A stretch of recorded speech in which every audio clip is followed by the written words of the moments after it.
Hello, Internet, Jesus loves you. My name is Cody, and this is the Christian News Show we do on Mondays, Wednesdays, and Fridays with GeeksUnderGrace.com. Speaking of Geeks Under Grace, I think a congratulations is in order, because Geeks Under Grace has been bought by none other than Joel Osteen, which I totally understand. Some of you may think that is a negative, a bad thing, but I'm pretty sure that Joel Osteen has no idea what negativity is, and because I'm working with him now, I'm forced to say that nothing is a bad thing. And going on to the news stories of the day, I do want to say that I know what day it is, and so I am going to do my best to give you accurate stories. They all seem very real, and I did check them. So here we go, hopefully an accurate news day. Starting with the news story that I had to double check the most, and that is that Mike Tyson's mansion is being turned into a church. Obviously, this is not his current living quarters, but it is his mansion in Ohio that he lived in the 1990s. And it's all really interesting because Living World Sanctuary got this place for $750,000, which is honestly pretty cheap for a $1.3 million home. One of the things that I thought was really weird is that there's high ceilings all over this mansion, and that includes the inside pool. So the plan is to actually fill in the pool and make that the sanctuary. They're also going to include a gym and a jogging path, and they said whenever Mike Tyson would like to visit, he is always free to do so. Next, I wanted to talk about some TV news, specifically Killing Jesus. It's a show on National Geographic. You may or may not have heard of it. I talked about it a while ago. I did watch it and it wasn't crazy accurate, but it did destroy National Geographic ratings, which is a good thing. It means people are interested in watching stuff about Jesus. I do want to point out that Jesus was ethnically correct, so that was really exciting. Moving on, do you remember all the times that I've talked about how cool it would be for an Apostle Paul movie? Well, they're making one and Hugh Jackman's going to be in it. And I really hope they do it right because it would be so good, even though Noah and Exodus kind of scare me a little bit. But I still have high hopes. There's not a release date for it yet or much details at all. Just be looking for it. Next up, I want to talk about a conflicting study that came out. Sadly, it seems that most Americans find that the church is dying, meaning that obviously church and church activity is on the decline. But also in the same study, the Christians that were asked, do you think the church is dying, and said yes, are also saying that they go to church and find value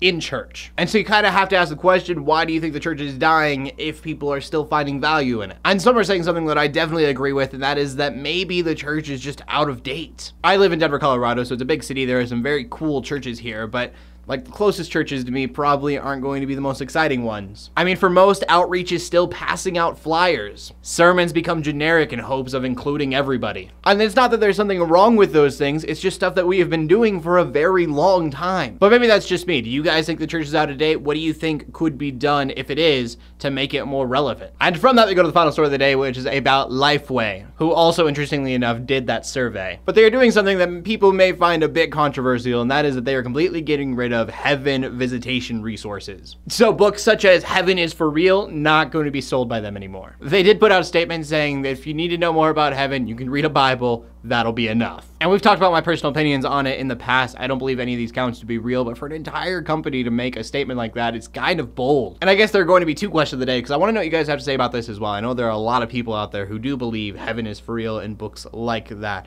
So what are your thoughts on it? And that's where we're going to end today's show. So remember, the question of the day, the real one, is going to be, do you think the church is becoming out of date, and what do you think could keep it relevant? What would you like to see in churches in the future? I want to know what you guys have to say, so please leave a comment in the comment section below with your answer. Then check out geeksundergrace.com. My name's Cody, I'm bringing Christian news in a not so boring kind of way every Monday, Wednesday, and Friday. In closing, let the headaches 8. Let the Christians pray. To everybody like, subscribe. I will see you later, and God bless.